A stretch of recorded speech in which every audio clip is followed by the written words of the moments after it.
आज हम कुछ बेसिक नंबरों के बारे में पढ़ेंगे, जैसे नेचुरल नंबर के बारे में, वोल नंबर के बारे में, integer, rational number, irrational number, इन सभी के बारे में पढ़ेंगे हम।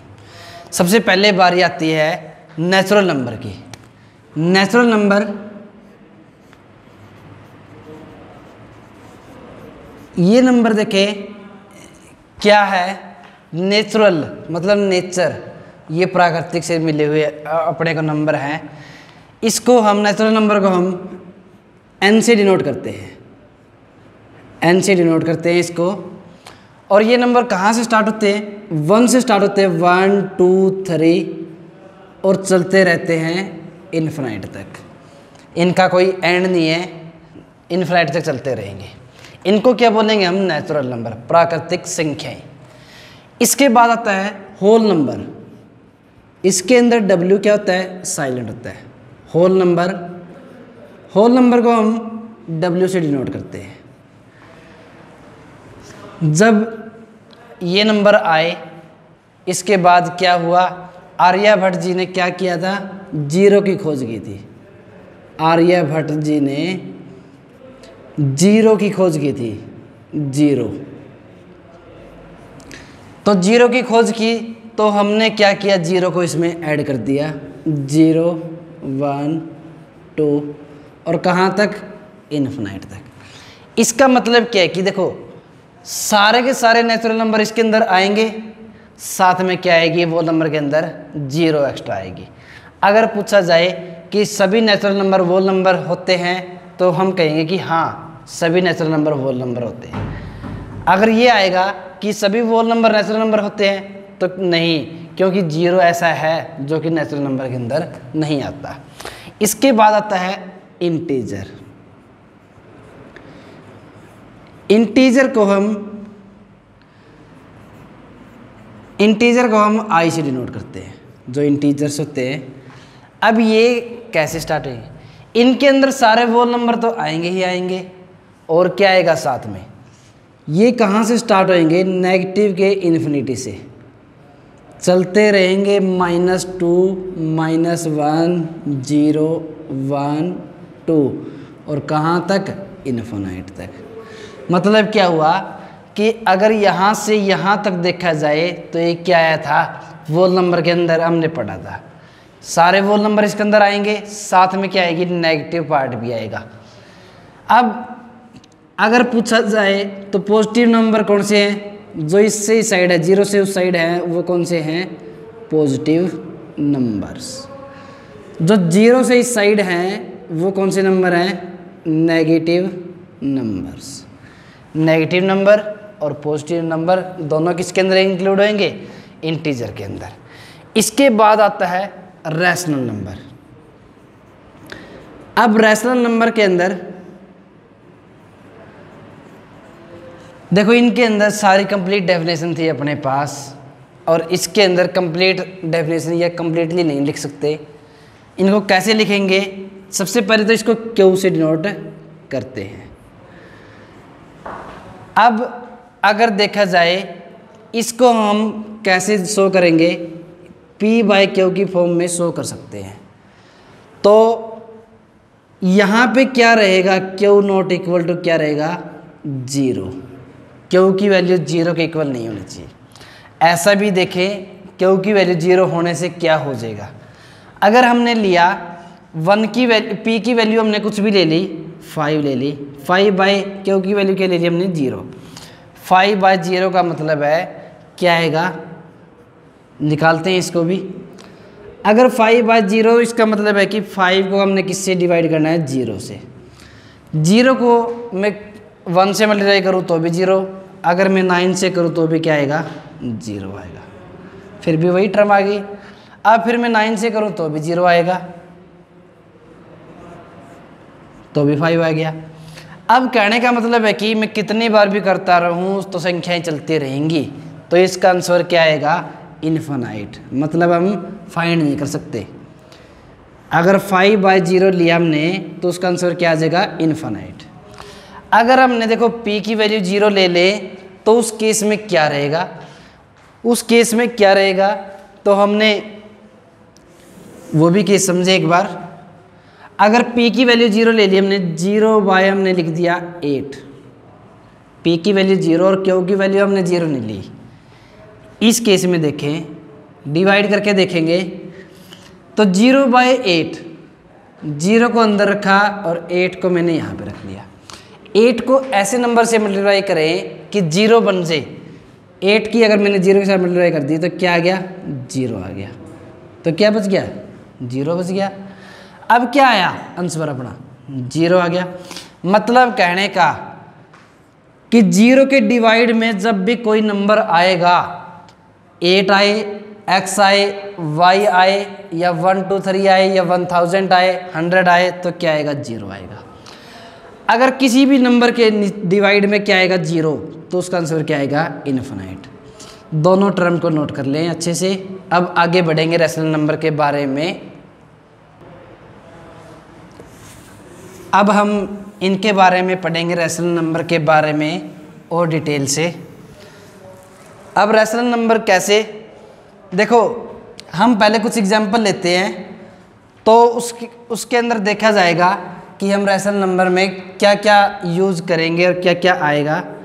अगर पहले लिया मैंने 1/2, जब इसको डिवाइड करेंगे तो क्या आ जाएगा, 0.5 आ जाएगा। अब लिया मैंने 1/3, नहीं 2/3 ले लिया मैंने, तो 2/3 लिया तो क्या आ गया आंसर, 0.666 और चलता रहेगा।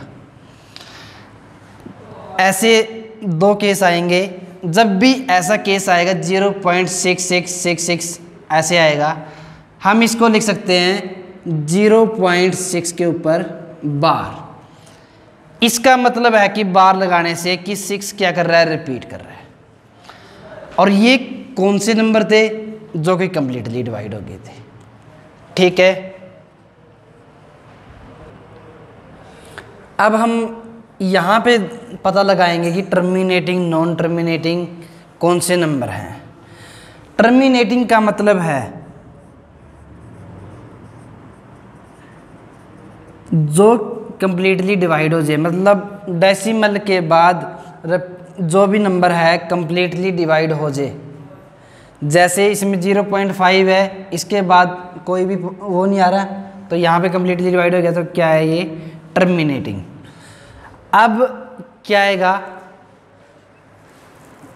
नॉन टर्मिनेटिंग और रिपीटिंग, कि कंप्लीटली डिवाइड ना हो और लेकिन नंबर क्या करे, रिपीट करे। नॉन टर्मिनेटिंग, टर्मिनेटिंग बट क्या आएगा, रिपीटिंग।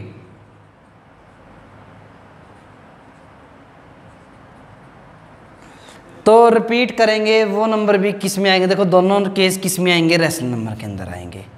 देखो टर्मिनेट, जो मतलब पॉइंट के बाद डेसिमल आए और वहाँ पे क्या कर दे, स्टॉप कर दे, डेसिमल आने बंद कर दे, कि डिवाइड होना कंप्लीटली डिवाइड हो जाए। अब इसके अंदर है कि कंप्लीटली डिवाइड ना हो लेकिन नंबर क्या करेगा, रिपीट करेगा, चाहे एक संख्याएं हो चाहे 2 संख्याएं हो। इसमें जैसे अगर आया अपने पास 0.234, 234, 234, ये कौन से नंबर में आ जाएगा, टर्मिनेटिंग नहीं था, कंप्लीटली डिवाइड नहीं हुआ ये अपना, लेकिन क्या रहता है, रिपीट कर रहा है नंबर। अगर रिपीट कर रहा है तो हम इसके ऊपर बार लगा देंगे और किस में आ जाएगा, ये रैशनल नंबर के केस में आ जाएगा। अब हम पढ़ेंगे इरैशनल नंबर का केस। इरैशनल नंबर के अंदर देखो रैशनल और इरैशनल। इरैशनल जो रैशनल नहीं है, बाकी नंबर आ जाएंगे इसके अंदर। इरैशनल नंबर, इसको हम क्यू नोट से डिनोट करते हैं। क्यू नोट, क्यू के ऊपर अगर ये लगा दिया तो हमने क्यू नोट बन गया ये। जैसे हमने प्रोबेबिलिटी में पढ़ा था, ई किसी के इवेंट की प्रोबेबिलिटी ली थी और ई नोट ले लिया, ऐसे ही इरैशनल में क्या आ जाएगा, क्यू नोट। इसके अंदर वो नंबर आएंगे जो कि क्या आएंगे, कंप्लीटली डिवाइड ना हो और साथ में जो रिपीट करेंगे बाद में, कि वो रिपीट भी ना करें, कोई भी कहीं पे भी रिपीट ना करें सीरीज। जैसे √2, इसकी वैल्यू होती है 1.41। जब भी इसमें आगे डिवाइड करके देखेंगे तो क्या करेगा, नंबर बार बार रिपीट नहीं करेगा, कोई भी सीरीज 2 नंबरों की सीरीज हो चाहे 4 की हो, कितने भी नंबरों की सीरीज रिपीट नहीं करेगी। ऐसे ही क्या आएगा, √3 1.73 समथिंग आएगा, ये भी क्या आएंगे, इरेशनल नंबर। ऐसे आएगा अपने पास पाई, पाई भी क्या है, इरेशनल नंबर है। पाई की वैल्यू हमने पिछली क्लास में पढ़ी है, जैसे 10th क्लास वाले ने 9th क्लास की बुक में दे रखी है अपने को 3.1428 ऐसे चल रही है, लेकिन क्या करेगा, कोई भी सीरीज रिपीट नहीं हो रही, तो कौन सा नंबर है ये, इरेशनल नंबर है। अब हम पढ़ेंगे इवन नंबर के बारे में। इवन नंबर क्या होते हैं, जो संख्याएं 2 से कंप्लीटली डिवाइड हो जाए वो कौन से नंबर हैं, इवन नंबर। अब इवन नंबर वो संख्याएं जो 2 से कंप्लीटली डिवाइड हो जाए, डिवाइड बाय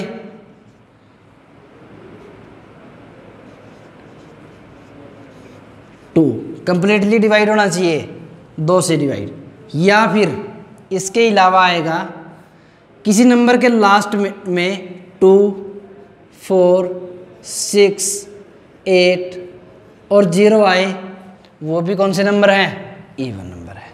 क्योंकि जिस नंबर के लास्ट में ये आएंगे वही नंबर किससे डिवाइड होंगे, 2 से कंप्लीटली डिवाइड होंगे। तो इसके बाद आएगा ओड नंबर।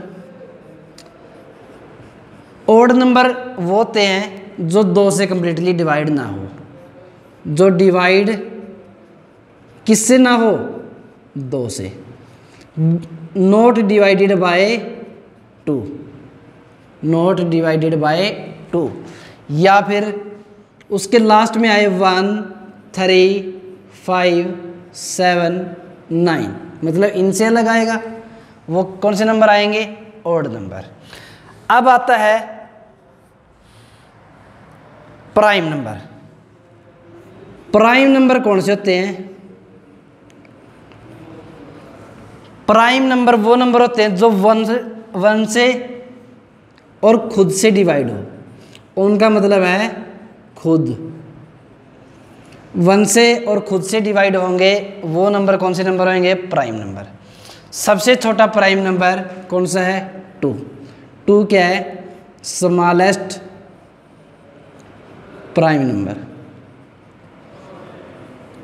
क्योंकि ये जो 2 है ये किससे डिवाइड होएगा, एक तो 1 से और एक 2 से, मतलब 1 से और खुद से डिवाइड हो रहा है, सबसे छोटा रहा।